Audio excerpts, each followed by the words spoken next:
Good afternoon students. कल हमने MCQs 20 questions का आपको विद सॉल्यूशन आपको कंफर्म करा दिया था। आज हम स्टार्ट करते हैं 21 क्वेश्चन से और जल्दी जल्दी हम इसको वीडियो को कलेक्ट करेंगे सारे क्वेश्चंस को। देखिए अब ये 21 क्वेश्चन पे हम आ गए। 21 क्वेश्चन क्या कह रहा है? इक्वेशन ऑफ द इलिप्स है। इक्वेशन ऑफ इलिप्स है x square divided by 36 y square upon 16 है। तो इसमें दो चीजें आपसे पूछी गई है, एक तो फोकी पूछी गई है और एक एसेंट्रिसिटी पूछी गई है। तो इन दोनों का जो सॉल्यूशन आएगा, इसकी एसेंट्रिसिटी का मैचिंग जो होगा आपका √5/3 होगा और फोकी जो होगा इसका ±2√5। इसका सॉल्यूशन आया कहां से? देखिए सबसे पहले इलिप्स की इक्वेशन हमारी जनरल होती है x square b square equal to 1। यहां पर a equal to 6 b equal to 4 आ जाता है। जिसके बाद आप एसेंट्रिसिटी में अगर हम बात करते हैं यहाँ पे एसेंट्रिसिटी की, e इक्वल टू होता है c/a होता है और फोकी जो होता है हमारा, फोकी होता है ±c और 0 होता है। तो यहां से सबसे पहले c की वैल्यू को आप कंफर्म करेंगे, a² + b² होता है। तो a² + b² आप यहाँ पे वैल्यू फाइंड करेंगे तो वो वैल्यू आएगी आपकी √6² और प्लस का 4²। दैट्स मीन 36 प्लस का 16 52 आपका बन जाता है। तो 52 का मतलब क्या होता है? 52 आपका आता है नहीं, यहाँ पे आप थोड़ा सा कंफ्यूजन रहा, ये प्लस ये बनेगा आपका √a² - b², क्योंकि वो हाइपरबोला में होता है। तो इसी तरह से यहाँ पर ये जो प्लस का साइन है, ये आप प्लस का साइन हटा देंगे तो यहां से आपका 6² और -4² आपका बन के आया। तो 6² आया 36 -16, तो 36 20 हो गया आपका, ये आपका 20 बना और 20 को आप लिख सकते हैं 4 × 5 2 √5 आपका आ जाता है। तो यहां पर अब आप देखें c की वैल्यू निकल के आ गई, तो c की वैल्यू आप इस फॉर्मूले में रख देंगे और इस फॉर्मूले में रख देंगे, आपका एसेंट्रिसिटी और फोकी दोनों आपका फाइनल हो जाता है। जिस तरह से इसकी एसेंट्रिसिटी जो है आपकी ये बन के आती है और फोकी आपका ये आता है, ये इसका फाइनल आंसर आ गया। तो इस तरह से आप इसे फाइनली कंप्लीट कर सकते हैं। इसके बाद यहां से नेक्स्ट क्वेश्चन आपका आता है। नेक्स्ट क्वेश्चन पे आप आए, यहां पर ये ये आता है आपका फिलअप करना है। तो फिलअप के लिए आपका डोमेन रेंज, दो चीजें आपसे पूछी जाती हैं। तो डोमेन और रेंज के बारे में आप सीखें। यहां पर इसके जो डोमेन और रेंज से रिलेटेड कॉन्सेप्ट है, तो इसका रेंज जो आएगा वो -1 और 1 आएगा। वो कैसे आएगा? बस आप जस्टिफाई कर सकते हैं। मोड की दो वैल्यूज होती है। एक मोड अगर हमारे पास x-1 है, जब x > 1 होगा तो ये पॉजिटिव x-1 होगा, जब x < 1 होगा तो ये नेगेटिव x-1 है। तो आप समझ सकते हैं यहां पर मैं x-1 को पॉजिटिव रखूंगा, कैंसिल होके 1 आ गया, और अगर मैं नेगेटिव रखूंगा कैंसिल होके -1 आ गया। तो इसकी रेंज आपकी ये बन के आती है। इसके बाद आपका fx इक्वल टू 2x³ - 1 दिया हुआ है और वो बोल रहा है कि f कोई रेंज है, डोमेन है R से R, यानी ये हमारा डोमेन कहलाता है और ये हमारा कोडोमेन कहलाता है। यानी ये डोमेन और कोडोमेन कॉन्सेप्ट में आ गए। इसके बाद आपने f इनवर्स पूछा है fx देने के बाद, तो अब आप करते क्या है, यहां fx को y कंसीडर कर लीजिए। y कंसीडर करने के बाद यहां पर 2x³ - 1 इक्वल टू y, तो जो x की वैल्यू आप फाइंड करेंगे वही इसका x की वैल्यू फाइंड करने के बाद वही इसका इनवर्स होगा, जो कि इनवर्स हमारा बन के आता है x + 1/2 की पावर 1/3, यानी ये इसका फाइनल आंसर आ जाएगा। तो यहां से 2x³ equal to y + 1, x³ equal to y + 1 divided by 2, x जब यहाँ पे क्यूब दूसरी तरफ जाती है वो क्यूब रूट में कन्वर्ट हो जाता है, तो 1/3। तो फंक्शन हमारा x में जाता है, तो इसलिए x + 1/2 के होल 1/3 हो जाता है। तो इस तरह से आपका ये नेक्स्ट क्वेश्चन क्लियर हो जाता है। इसके बाद हमारा नेक्स्ट क्वेश्चन आता है,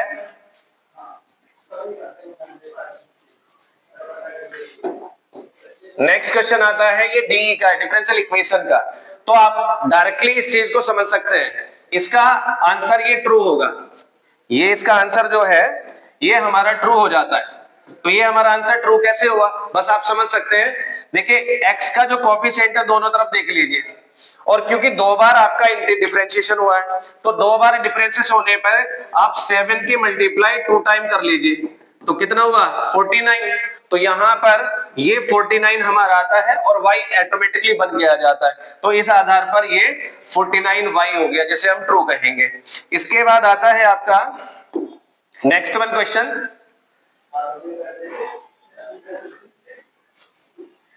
नेक्स्ट आपका क्वेश्चन आता है, इसके लिए आप क्या कर रहे हैं, ये बोल रहा है 3 की पावर x और 3 की पावर x dx की बात कर रहा हूं और लिमिट दिया हो, ये डेफिनेट इंटीग्रल का क्वेश्चन है। तो डेफिनेट इंटीग्रल क्वेश्चन में आपने क्या करना है, आपको मैंने इंटीग्रल का एक फॉर्मूला बताया था कि a की power x divided by log EA और प्लस का c होता है, ये इंडेफिनिट होता है।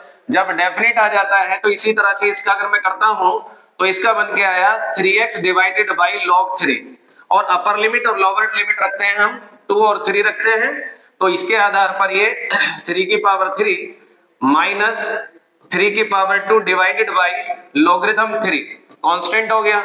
यहां पे 27 माइनस 9 लॉगरिथम 3, तो इसका आंसर बन के आया 18 अपॉन लॉगरिथम 3 आ गया, जबकि 18 दिया है तो इसका मतलब ये फॉल्स हो गया, तो इसका आंसर ये फॉल्स बन जाता है। इसके बाद नेक्स्ट क्वेश्चन आपके पास आता है, यहां से आप नेक्स्ट क्वेश्चन पे आए। मैक्सिमा मिनिमा मैं ऑलरेडी आपको बता चुका हूं पहले ही, मैक्सिमा मिनिमा का रूल कल भी हमने डिस्कशन किया था। इसको आपने क्या करना है, ये हमारा y बन गया, इसका 2 टाइम डेरिवेटिव आपने निकालना है, f डैश निकालेंगे, f डबल डैश x निकालेंगे, f डैश x को आपने इक्वल टू 0 रख के यहां से x की वैल्यू फाइंड करनी है और उस x की वैल्यू को फंक्शन में पुट करना है, पुट कर देंगे x की वैल्यू इन फर्स्ट में, वही हमारा फाइनल आंसर आएगा। ये पहले ऑलरेडी मैं आपको बता चुका हूं, आप इसे खुद ट्राई कर सकते हैं, ये आपको कॉन्सेप्ट दे दिए मैंने, इस तरह से आपने ये क्वेश्चन करना है। ये क्वेश्चन जो नेक्स्ट वाला आया है ये नया क्वेश्चन है, इस नए क्वेश्चन में आपको किस तरह से करना है ध्यान से देखें। यहां पर ये अप्रोक्सीमेट वैल्यू निकलवाने के लिए बोल रहा है 49 माइनस 5 और 49.5 का, तो हम किस तरह से इसको करते हैं ध्यान से देखें। ये आपको जो दिए गई वैल्यू है ये अंडर रूट के अंदर x प्लस डेल्टा x होता है, आप इसे कंपेयर कर ले पहले, और कंपेयर करने के बाद यहाँ पे x को 49 जो इंटीग्रल वैल्यू है आपकी वो 49x हो गया, और जो आपकी डेसिमल वैल्यू फ्रैक्शनल वैल्यू है उसे डेल्टा x आप कह देंगे 0.5। अब दोनों वैल्यू जब आपके पास आ गए तो उसको आपने लेट करना है y equal to square root, अगर देखो अंडर रूट है तो अंडर रूट लेना है, फोर्थ रूट है तो फोर्थ रूट लेना है, क्यूब रूट है तो क्यूब रूट लेना है। अब मैंने क्यूब रूट आपके सामने लिया, अब इसके बाद इसका डेरिवेटिव आपने करना है dy अपॉन dx, तो 1/2 अंडर रूट x होता है, 1/2 अंडर रूट x हुआ, यहां से dy equal to 1/2 under root x dx, तो dy equal to 1/2 under root x की वैल्यू आपके पास 49 है और डेल्टा x की आपके पास 0.5 है, यहां से आपका बनता है 0.5 डिवाइडेड बाई 7 टू जा 14, यानी आपका ये dy निकल के आ गया। बस आपको कुछ खास नहीं करना है, इसकी जो वैल्यू आज निकल के आएगी बस यहां से सॉल्यूशन करेंगे y प्लस का dy, यानी y आपका क्या है अंडर रूट x और dy आपका कितना है 0.5 अपॉन में 14, x की वैल्यू यानी 7 प्लस का 0.5 डिवाइडेड बाई 14, इसे सॉल्व कर लेंगे, यही हमारी फाइनल वैल्यू होगी। ये आपका मेन क्या है कि जो भी आपको दिया है इससे कंपेयर करोगे, यहां से x y सब चीजें निकालने के बाद आपका फाइनल आंसर आ जाएगा।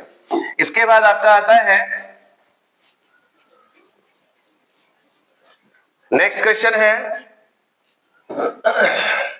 the equation of the line which passes through the point 1 minus 2 and cuts off equal intercept। देखिए इंटरसेप्टिंग फॉर्म आपको लाइन मैंने ऑलरेडी बता दी थी, पहले भी कल भी डिस्कशन हुआ था कि इंटरसेप्टिंग फॉर्म बोल रहा है, इसका मतलब होता है इक्वेशन ऑफ इंटरसेप्टिंग फॉर्म जो है वो x upon a plus y upon b equal to 1 होता है। यहां से अब आपने करना है x और y के पासिंग पॉइंट ये है और इंटरसेप्ट इक्वल दिया है। अब ये इंटरसेप्ट होते क्या है, जो x और y के नीचे जो अल्फाबेट ये वैल्यूज दी है a और b, यही हमारे इंटरसेप्ट है।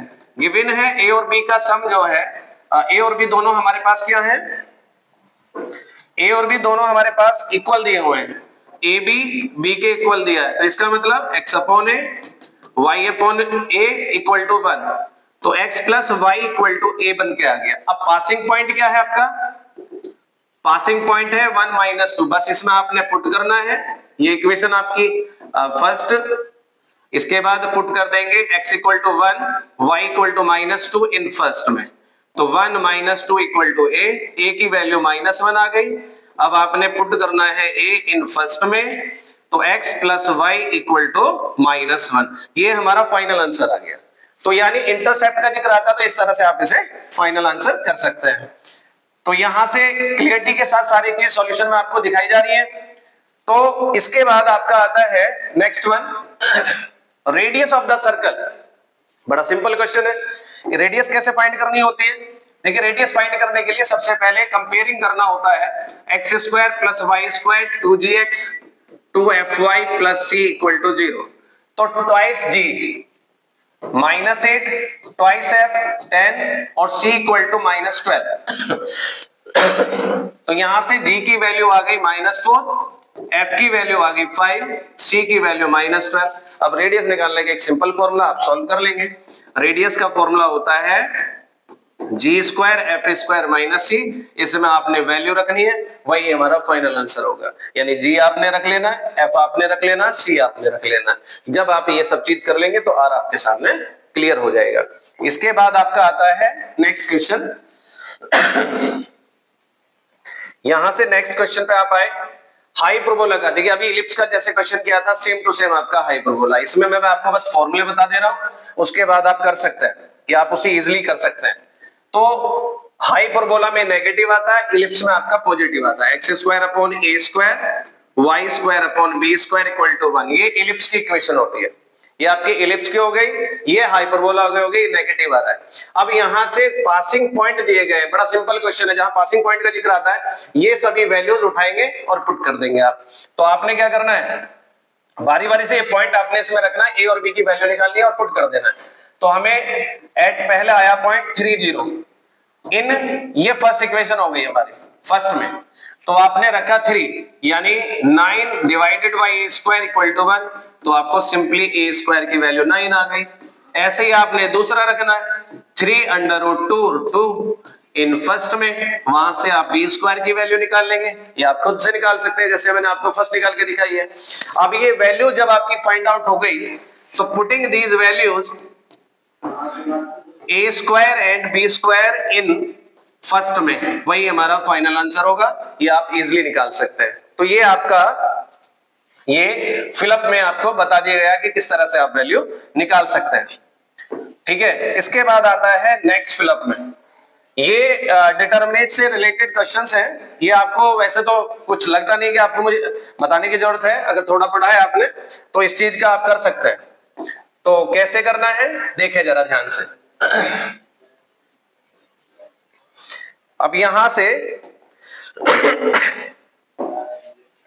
देखिए, जब भी डिटर्मिनेंट के ए की जिक्र आए और ऑर्डर है n क्रॉस n का, तो यहां पर जब भी इसकी बात आपकी आए तो वो k की पावर n डिटर्मिनेंट a होता है। जितना ऑर्डर आपका दिया गया है बस वो कांस्टेंट पे आपकी पावर n आ जाएगा, other determinant as it is रहेगा। तो अब आप समझ सकते हैं, ऑर्डर हमें 2 दिया है तो इसका मतलब के a इक्वल टू k की पावर 2 डिटर्मिनेंट ऑफ a, ये हमारा फाइनल आंसर आ गया इसका। इसके बाद आते हैं यहां पर, यहां एक बड़ा सिंपल थॉट मैं आपको बता दूं, डिटर्मिनेंट अगर आपको निकालने की बात करता है, ये मैट्रिक्स देने के बाद fx और fy दो फंक्शनों का प्रोडक्ट होता है ना, तो वो हमेशा दोनों के सम के फंक्शन में आता है। यानी अगर प्रोडक्ट है तो आप उसको x प्लस वाई लिख देंगे, ये हमारा फाइनल आंसर होगा। यानी x और y का प्रोडक्ट यदि है तो वो सम में कन्वर्ट हो जाता है।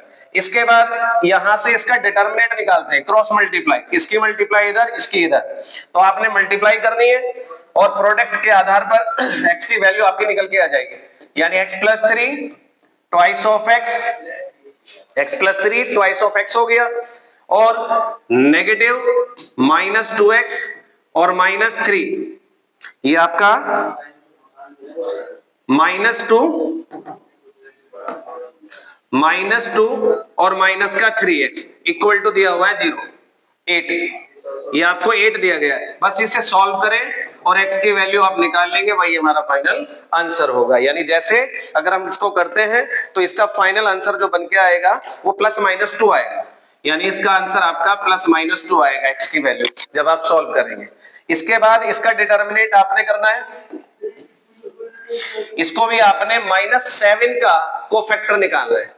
तो कोफैक्टर कल हमने डिस्कशन कर लिया था जब a इनवर्स निकाला था, तो आप जरा ध्यान से देखिए -7 के सामने ये वाला आपने उठाना है, इसके सामने वाले जितने हैं उनको आपने ढक लेना है।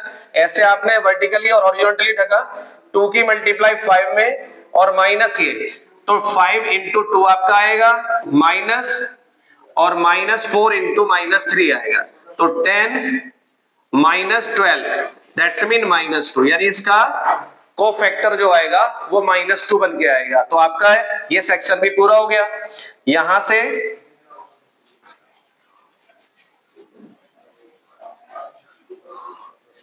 ये आपने सेक्शन पूरा कर लिया। इसके बाद यहां से फिर ट्रू और फॉल्स का आ गया है सेक्शन। तो ट्रू फॉल्स में कैसे करते हैं, देखिए रोल्स थ्योरम की बात करते हैं। रोल्स थ्योरम में बस आपको आंख बंद करके एक ही कार्य करना है, एक ही वर्क है कि आपने वैलिडिटी देखनी है कि वैलिड होगा या नहीं होगा, ये थ्योरम एप्लीकेबल होगा।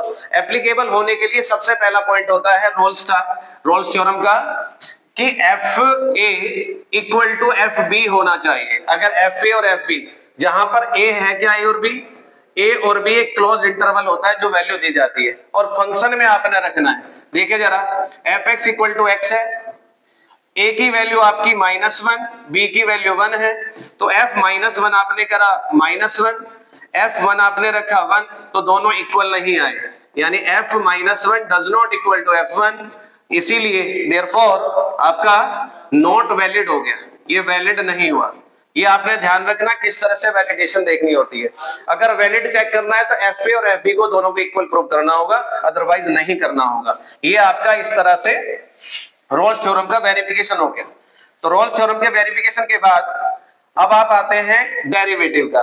देखिए इसका डेरिवेटिव जब करते हैं लॉगरिथम मानने के बाद यही इसका आंसर निकल के आता है, तो ये ट्रू हो जाता है, ये आपका ट्रू हो जाता है। याद कर ले कि डेरिवेटिव x⁻x का यदि है तो आप इसको y कंसीडर करके x की x log y = x log x, ये फर्स्ट और सेकंड फंक्शन मान के करोगे तो ये इसका फाइनल आंसर बन के आएगा।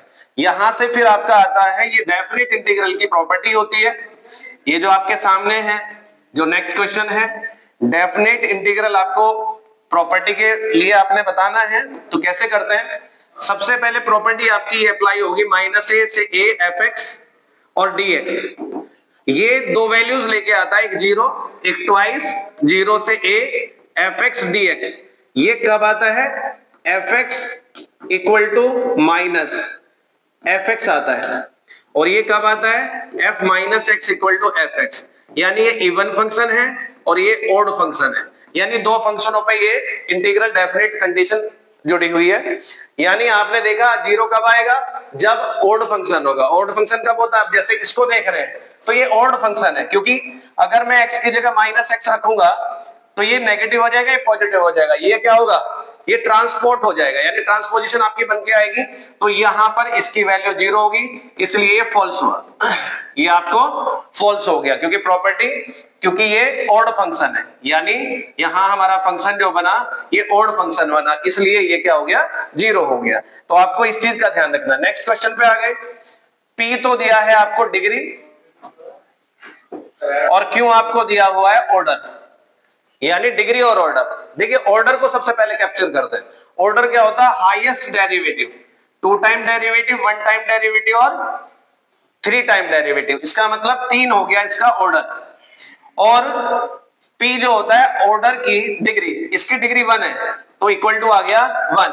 आपके पास P भी है और Q भी है, आपको क्या निकालना है, ये निकालना है। यहां पर वैल्यू रखेंगे, वैल्यू रखने के बाद आप समझ सकते हैं ये वैल्यू -2 आती है तो ट्रू है, अदरवाइज ये फॉल्स है। मेरे अकॉर्डिंग अगर मैंने किया है तो इसकी वैल्यू जो बन के आई है ये फॉल्स आई है, ये वैल्यू नहीं बन रही है, तो ये फॉल्स आएगी जब आप इसमें वैल्यू सब्स्टिट्यूट करेंगे, क्योंकि ऑर्डर जो होता है वो हाईएस्ट डेरिवेटिव और डिग्री उसी हाईएस्ट डेरिवेटिव की पावर होती है। ये दोनों वैल्यू रखने के बाद ये वैल्यू नहीं आएगी, इसलिए ये फॉल्स हो गया। इसके बाद आप आते हैं नेक्स्ट क्वेश्चन पे, यहां नेक्स्ट क्वेश्चन आता है आपका लीनियर डिफरेंशियल इक्वेशन से, और वेरिएबल सेपरेबल की कंडीशन है। वेरिएबल सेपरेबल में आपने करना क्या होता है, ये चीज ध्यान रखना।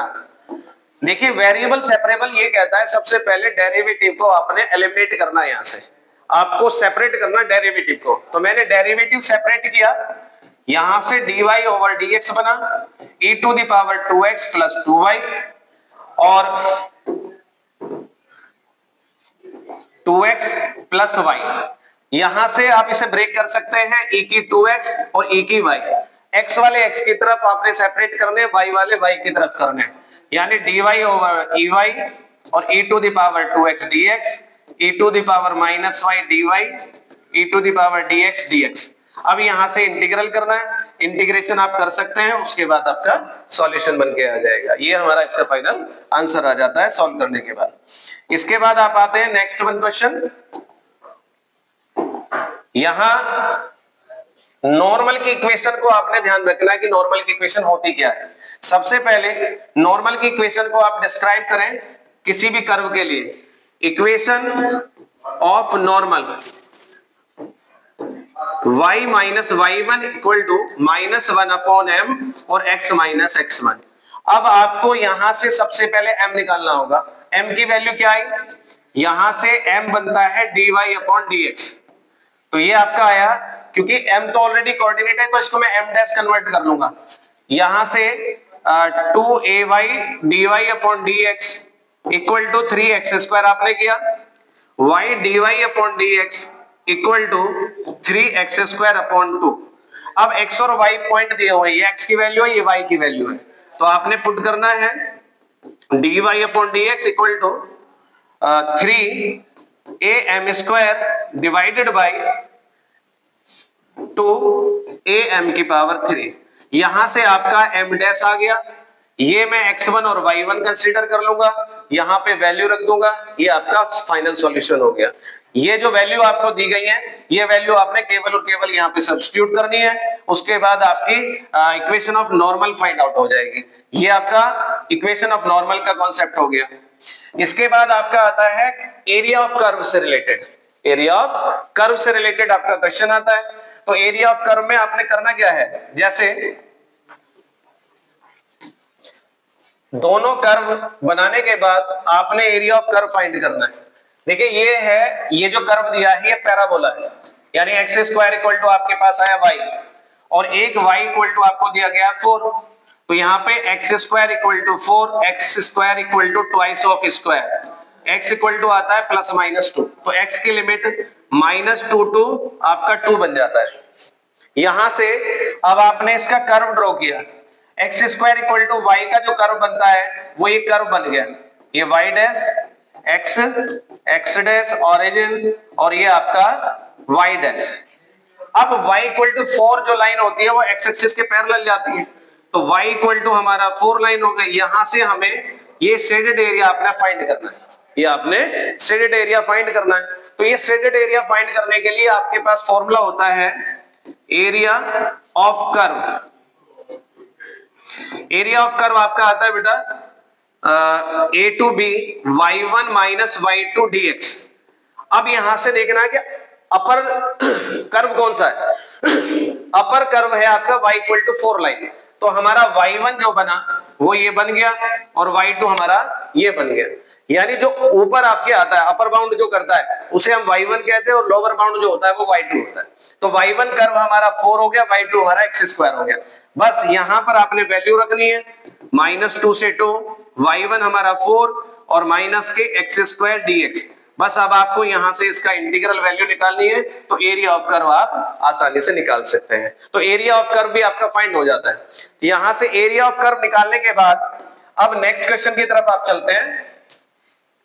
यहां से नेक्स्ट क्वेश्चन की अगर मैं बात करूं तो नेक्स्ट क्वेश्चन आपका डेरिवेटिव से आ गया।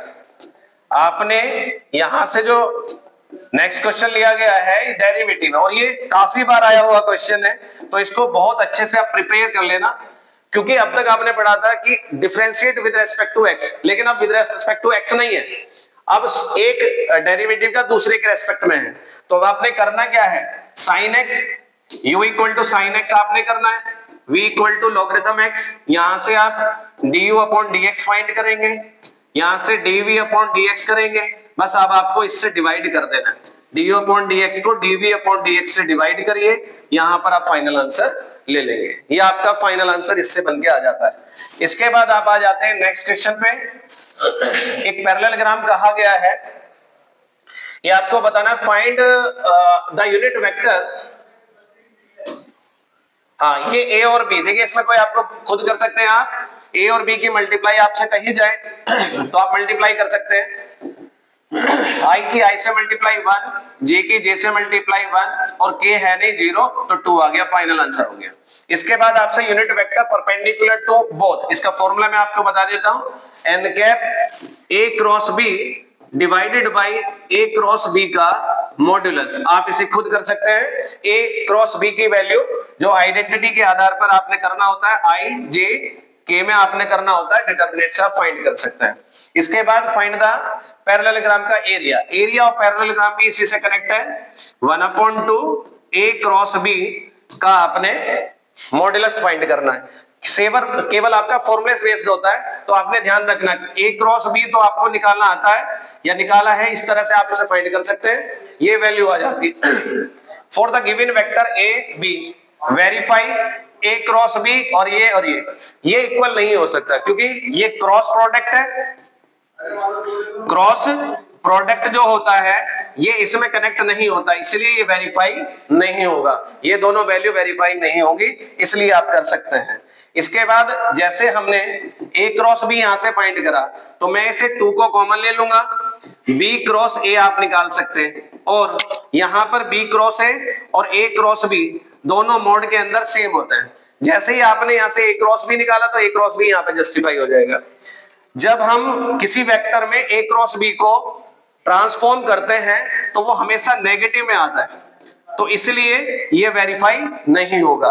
वेरीफाई कौन सा होगा? माइनस में यदि होगा, अगर a क्रॉस b है उसे b क्रॉस a लिखते हैं ना, तो b क्रॉस a आपका क्लियर है, माइनस आना चाहिए, ये आपका ये फाइनल हो जाता है। इस तरह से ये आपकी वैल्यू का, यदि ये भी आपका क्वेश्चन 29 जो है ये भी हमारा क्लियर हो जाता है। इसको आप अच्छे से देख लें क्योंकि ये डेरिवेटिव और वेक्टर से रिलेटेड क्वेश्चन था। इसके बाद आप आते हैं, यहां से बोला है find the equation of the line, find the equation of the line, ये है इनके जो इंटरसेक्टिंग पॉइंट बनेंगे उसका एक्स एक्सिस के पैरेलल लाइन क्या होगी। तो सबसे पहले सिंपल है, दोनों इक्वेशनों को सॉल्व किया आपने, x plus y equal to 5 और 2x minus Y equal to 7, दोनों इक्वेशनों को सॉल्व करिए, x और y की वैल्यू निकल के आती है, क्या आती है, y से y cancel, 3x equal to आता है आपका 12 और x इक्वल टू आ जाता है 4। यहां से फिर आता है आपका x की वैल्यू अगर निकाल के पुट करते हैं, put x equal to 4 in first में, तो 4 प्लस वाई इक्वल टू 5, तो कुल मिला के आपका आता है y इक्वल टू 1। ये x और y की वैल्यू आ गई। अब वो बोल रहा है find the equation of the line passing through the intersection, यानी x एक्सिस के लिए बोल रहा है, तो x एक्सिस के लिए y को आपने देखना होता है। अगर ये y एक्सिस कहता है तो x को देखना है, तो x एक्सिस की इक्वेशन आपकी बनती है y इक्वल टू 1, ये हमारा इसका फाइनल आंसर आ गया। अगर y के लिए पूछेगा तो x इक्वल टू 4 हो जाता है।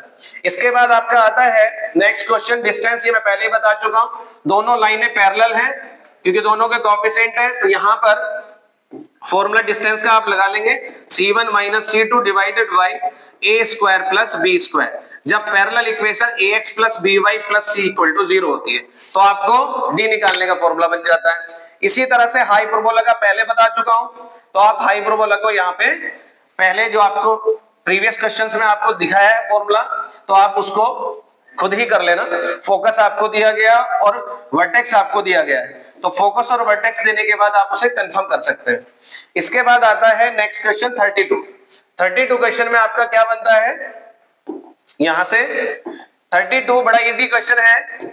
यहां पर a डैश डैश को आपने चेक करके बताना है, प्रूव करना है कि ये होता है 3x3 मैट्रिक्स का। आप कोई भी मैट्रिक्स ले लीजिए, आप कोई भी मैट्रिक्स 3x3 का 1 2 3 3 2 -1 0 1 2 लिया, इसका आपने कॉम्प्लीमेंट किया 1 2 3 3 2 -1 0 1 2, इसके बाद कॉम्प्लीमेंट का कॉम्प्लीमेंट आप कर लीजिए, वही आ जाएगा ए, तो ये वेरीफाई हो जाता है, कोई ज्यादा इतना बड़ा समस्या नहीं है कि आप पे ना हो। इसके बाद ये है प्रॉपर्टी के माध्यम से क्वेश्चन नंबर 33 पे आप आए। 33 क्वेश्चन में आपका प्रॉपर्टी आपने पढ़ी होगी, उस प्रॉपर्टी के लिए आपने डिटरमिनेंट का वेरिफिकेशन करना होता है। इसमें बड़ा इजी एक कॉन्सेप्ट दिया हुआ है कि एक रो या कॉलम में ऑलरेडी 1 1 दिया हुआ है, तो यहां से आपने क्या करना है, जो 1 1 है उनको आप R1 में R1 में आपने सॉल्व किया R1 माइनस R2, R2 में सॉल्व किया R2 माइनस R3, यहां से इसको सॉल्व करेंगे 1 में से 1 0, a माइनस b, दोनों से आपको कॉमन दिखाई दे रहा है तो b माइनस a आ गया, फिर आता है 0 b माइनस c, यहां से आपको a कॉमन दिखाई दे रहा है तो c माइनस b आ गया। थर्ड कॉलम रो हमने एज इट इज रखा, उसमें कोई चेंजेस नहीं किए, वो एज इट इज आपने रखा। अब जब एज इट इज हो गया तो अब आपने करना क्या है, यहां से डायरेक्टली पहले तो कॉमन देख लीजिए, पूरे में कॉमन आ रहा है, a माइनस बी कॉमन आया और साथ में b माइनस सी कॉमन आएगा, बचा क्या 0 1 माइनस सी, 0 1 माइनस ए, 1 सी और ए बी। अब आप इसको डिटर्मिनेट करेंगे तो आपका a minus B, B minus C और c माइनस ए आ जाएगा, ये हमारा फाइनल आंसर आ जाता है 33 का। इसके बाद आता है 33 क्लियर हो जाता है प्रॉपर्टी के लिए। अब ये प्रॉपर्टी के बाद आपका नेक्स्ट क्वेश्चन आता है, यहां पर आए इफ a इक्वल टू 1 2 3 दिया गया है, रिलेशन आपको जो r दिया है 2 3 दिया है। जब भी आपके सामने ऐसा क्वेश्चन कोई मिले, और क्योंकि मैं ऑलरेडी बता चुका हूं a से a का कॉम्बिनेशन नहीं पूछा, इसने पूछा है अगर 1 2 3 का पहले से 1 2 3 का कॉम्बिनेशन देते, जैसे कल हमने डिस्कशन किया था रिफ्लेक्सिव के लिए, तो वो रिफ्लेक्सिव नहीं है, यहां पर केवल और केवल एक वैल्यू दी गई है, वो एक वैल्यू क्या है 2 3। जब ऐसा हो तो ना तो ये रिफ्लेक्सिव होगा, तो रिफ्लेक्सिव भी नहीं होगा, ना ही ये सिमेट्री होगा, लेकिन ट्रांजिटिव होगा, ये ट्रांजिटिव आपका बन के आएगा। तो ये ट्रांजिटिव होगा जब भी आपको सिंगल पेयर में एक रिलेशन दिया हो और आपको एलिमेंट दिए हो अदर, तो यहां पर ये हमेशा ट्रांजिटिव होगा, ना तो रिफ्लेक्सिव होगा ना सिमेट्रिक होगा, दोनों में से आपने ध्यान रखना है। इसके बाद आते हैं नेक्स्ट क्वेश्चन पे 35 पर। अब यहां से 35 की बात करते हैं, क्वेश्चन नंबर 35, ये ट्रिग्नोमेट्रिकल इनवर्स है, यहां 1 प्लस एक्स स्क्वायर आपको दिया गया है, तो 1 प्लस एक्स स्क्वायर में x की वैल्यू आपने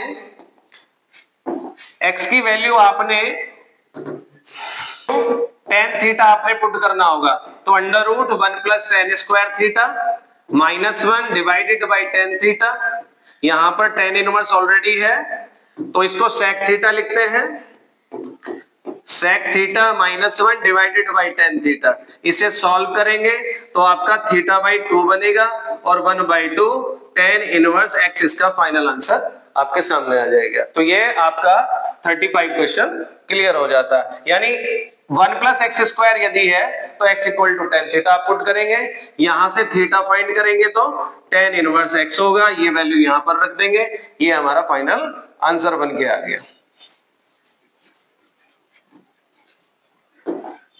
यहां से अब 36 क्वेश्चन की तरफ चले। 1 1 और ऑन टू, यानी 1 1 और ऑन टू चेक करने के लिए बोला जा रहा है कि ये चेक करना है कि ये 1 1 और ऑन टू है। पहली बात तो 1 1 और ऑन टू की डेफिनेशन के लिए वो उसने पहले ही बोल दिया, ना तो ये 1 1 है ना ऑन टू है। अब इसको क्लैरिफिकेशन करने के लिए, क्लैरिफाई करने के लिए आपको सिंपली बता देता हूं कि जब आप देख रहे हैं यहाँ पे तो डोमेन होता है, डोमेन हमारी एक्स की वैल्यू होती है, डोमेन जो होता है वो एक्स होता है। अब एक्स जो डोमेन आ रहा है हमारा वो क्या है, 0 से ग्रेटर है और इक्वल टू 0 है, लेस देन 0 है।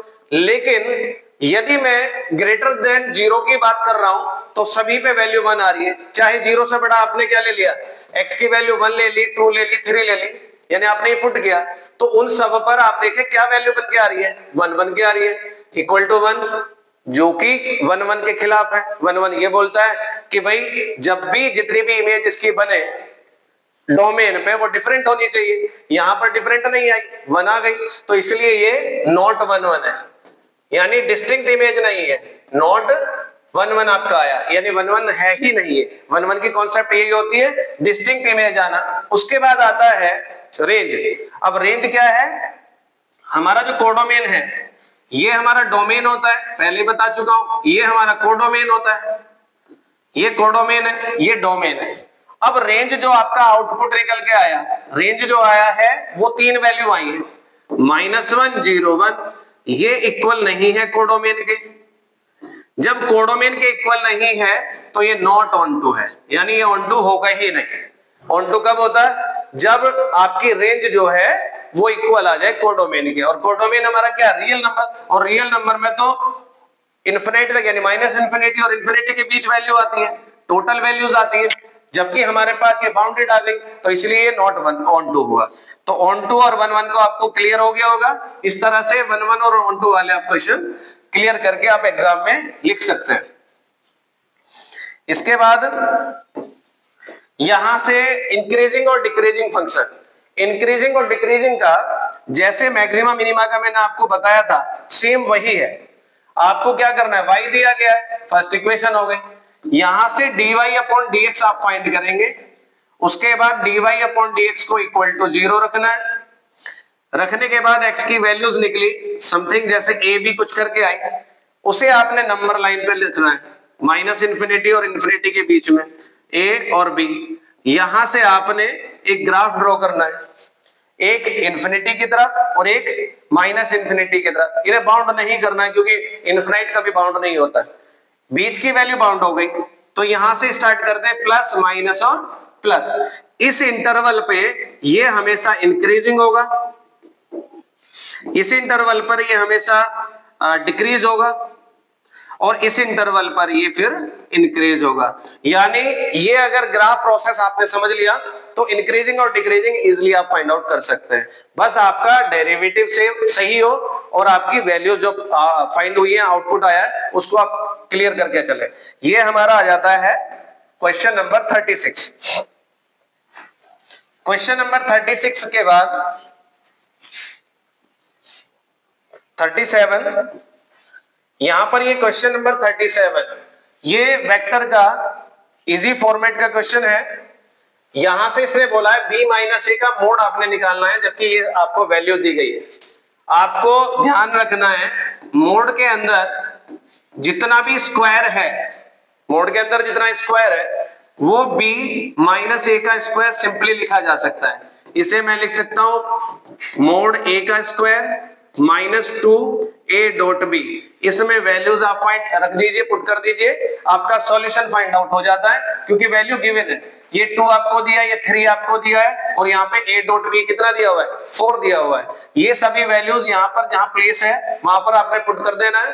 पुट करने के बाद जो आउटपुट निकलेगा वो आपको बस स्क्वायर रूट से कन्वर्ट करना है, क्योंकि स्क्वायर में दिया है। वैल्यू किसकी पूछी गई है, determinant of modulus of b vector minus a vector की, इसीलिए आप इसको फाइनल आंसर दे सकते हैं।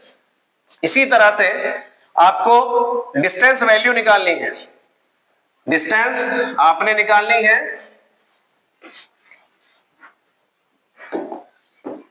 किसी भी वैल्यू के लिए। डिस्टेंस का ये कह रहा है कि एक लाइन आपको दी गई है, इसका एट ए डिस्टेंस इतना फ्रॉम द पॉइंट इतने पर, तो वो पहले तो आपने एक पॉइंट आपने निकालना है पैरेलल लाइन बनाने के लिए। तो पैरेलल लाइन के लिए आपका एक पॉइंट यहां से बना -2 और -1, और ये आपका आ गया 3, और डिस्टेंस आपको दी गई है 3√2। अब एक p डैश वैल्यू हमने निकाली, ये x, find the point at the point इसका, यानी 1 2 और 3, एक पॉइंट आपका q और दिया है, यहां से आपका q पॉइंट दिया गया है 1 2 3। इन दोनों पॉइंटों से आपने इसकी इक्वेशन ड्रॉ करनी है। तो इक्वेशन ड्रॉ करने का अनदर फॉर्मेट क्या होता है कि x minus x dash upon x2 minus x1, y minus y1, y2 minus y1, और z माइनस z1 अपॉन में z2 माइनस z1। ये हमारे x माइनस x1, इसे मैंने x1 मान लेना, इसे y1 और इसे Z1 आपने मानना है। ये वैल्यू सब इसमें पुट करनी है आपने, और पुट करने के बाद जो इक्वेशन बनेगी वही हमारा फाइनल आंसर होगा। इसकी वैल्यू सब्स्टिट्यूट करने के बाद ये 37 आपका क्वेश्चन क्लियर हो जाता है। इस तरह से ये स्ट्रेट लाइन का एक क्वेश्चन काफी इंपॉर्टेंट होता है, तो इसको आपने करना है। इसके बाद write the following statement is the form of if then. यहां से आपका ये स्टेटमेंट का सेंटेंस से रिलेटेड है, आप इसे इजीली पढ़ सकते हैं। मैथ से कोई इसका कॉन्सेप्ट नहीं है, एक तरह से ये रीजनिंग का है, आप इसे कर सकते हैं इजीली। आप पढ़ेंगे, इसमें सेंटेंस का प्रयोग कर लेंगे, आप इसे स्वतः करेंगे। इसके बाद आता है 39 क्वेश्चन, जो कैलकुलेटिव क्वेश्चन है उस पर मैं थोड़ा ध्यान दे रहा हूं, उस पर ध्यान दीजिए। If the eccentricity of an ellipse 5/8 दिया गया है, एसेंट्रिसिटी यानी ए की वैल्यू दी गई है 5/8 दी है, किसकी? एलिप्स की। अब एलिप्स की इक्वेशन आप सबको पता है, x² + y² divided by b² equal to कितना होता है? 1 होता है। यहां से डिस्टेंस बिटवीन द फोकई, तो डिस्टेंस ट्वाइस ऑफ ए होता है। डिस्टेंस दो फोकई के बीच की डिस्टेंस जो होता है वो 2a होता है। E for eccentricity, A is the length of major axis. तो यहाँ पर 2ae आपकी वैल्यू जो निकल के आई है वो 10 दी गई है। अब e ऑलरेडी दी है, बाकी आप निकालें। तो आप यहां से twice a into 5 divided by 8 equal to 10, 5 2 जा 10, a की वैल्यू आपकी 8 आ गई। अब उसने बोला है इक्वेशन फाइंड करनी है, आपने इक्वेशन फाइंड करनी है एलिप्स की। तो यहां से या फिर नहीं, इक्वेशन नहीं पूछ रही, इसने बड़ा सिंपल पूछ लिया। इसने पूछा length of the latus rectum. Latus rectum बड़ा सिंपल है, लेटेस्ट रेक्टम होता है 2b²/a।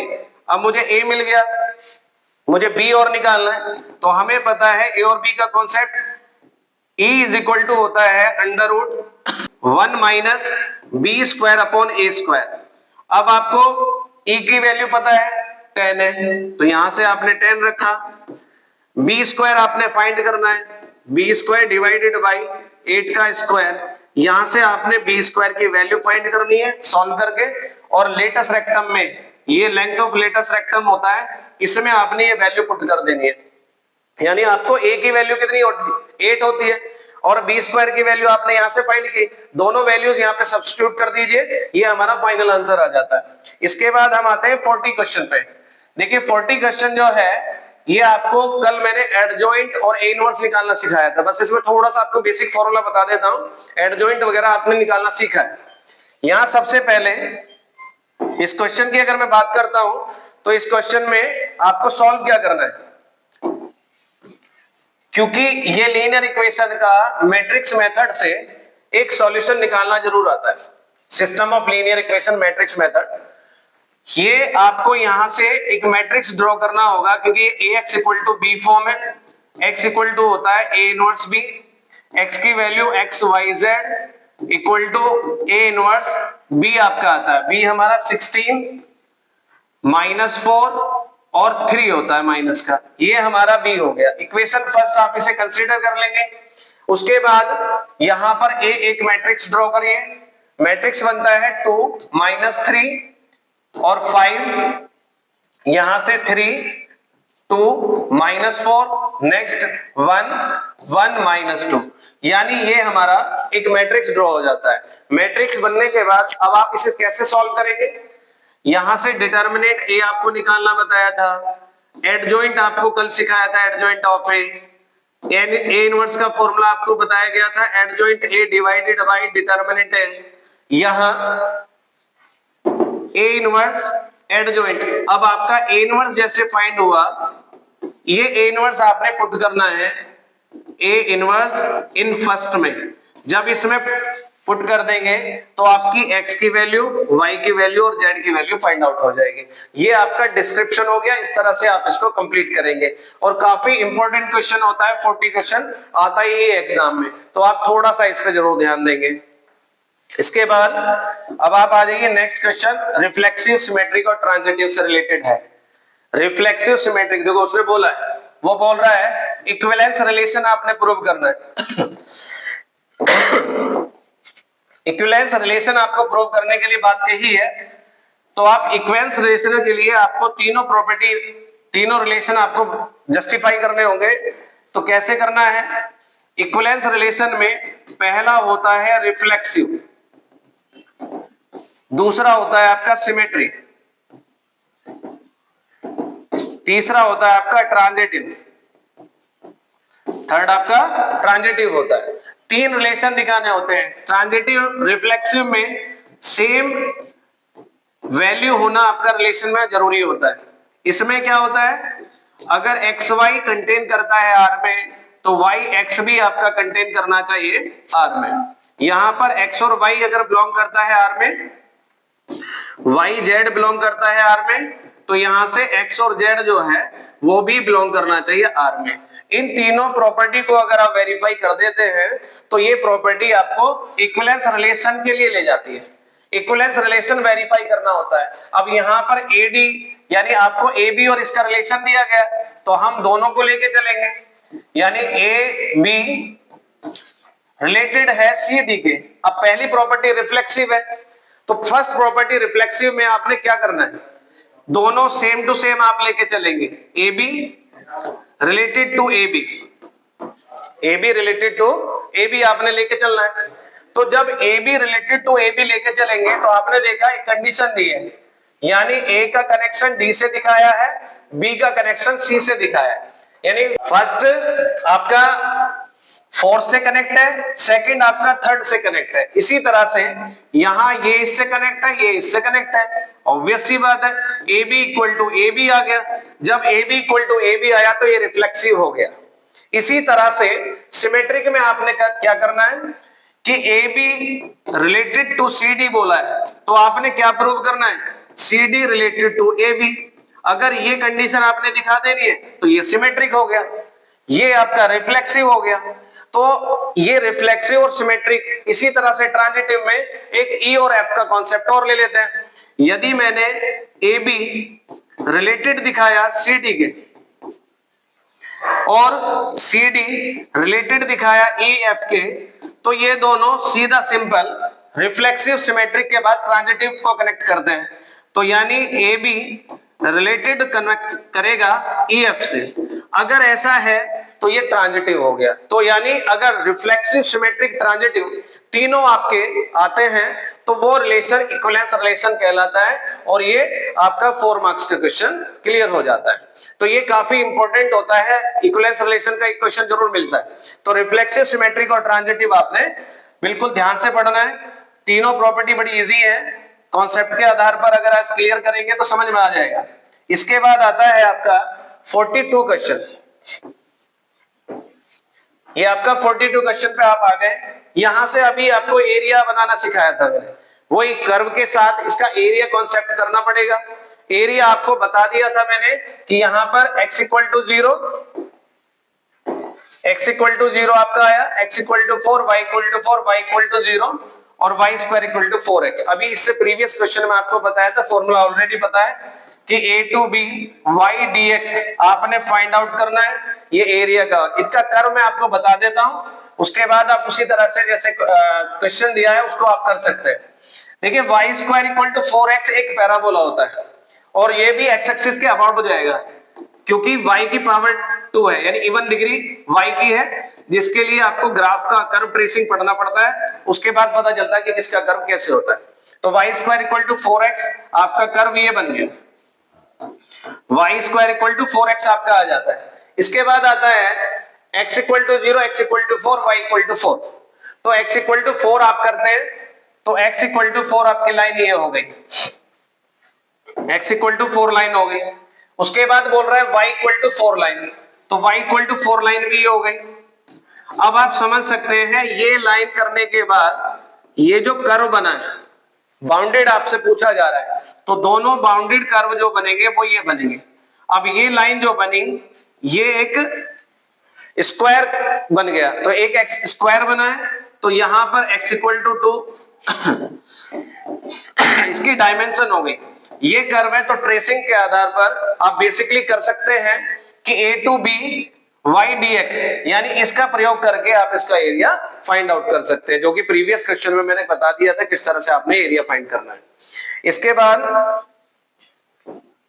ये आता है आपका वेरिएबल सेपरेबल का। वेरिएबल सेपरेबल में इंटीग्रल का प्रोसेस होता है कि वेरिएबल सेपरेबल किस तरह से आप करेंगे, जरा ध्यान से देखें। वेरिएबल सेपरेबल अगर आपसे बोला जाता है तो सबसे पहले x ऑर्डर x की तरफ जाना है और y वाले y की तरफ आपने सेपरेट करना है। जैसे कि sec square y 1 plus x square dy equal to 2x tan y dx equal to 0। अभी आप क्या करेंगे, सेपरेट करने की बात कर रहे हैं तो सेपरेट हम करते हैं किस तरह से, यहां पर ये उठा के इधर लेके गए अलग साइड में, तो dy minus twice of x tan y dx। अब इसका x वाले ऑर्डर x की तरफ लेके जाएंगे, y वाले y की तरफ आप लेके जाएंगे, तो y वाला आपका sec स्क्वायर और ये tan y डिवाइड में चला जाएगा, तो यहां से आपका बनता है sec स्क्वायर y साथ में dy और dy इक्वल टू, यहां पे फिर आया minus 2x 1 plus x square. अब ये सब्स्टिट्यूशन मेथड में कन्वर्ट हो गया, ये जो इंटीग्रल है इंटीग्रल सब्स्टिट्यूशन मेथड है। तो सब्स्टिट्यूशन मेथड क्या कहता है, जो tan y है आपने लेट कर लेना है tan y equal to t, तो sec square y dy equal to आपका आता है dt, ये आपके सामने हो गया। तो ये आपका बनेगा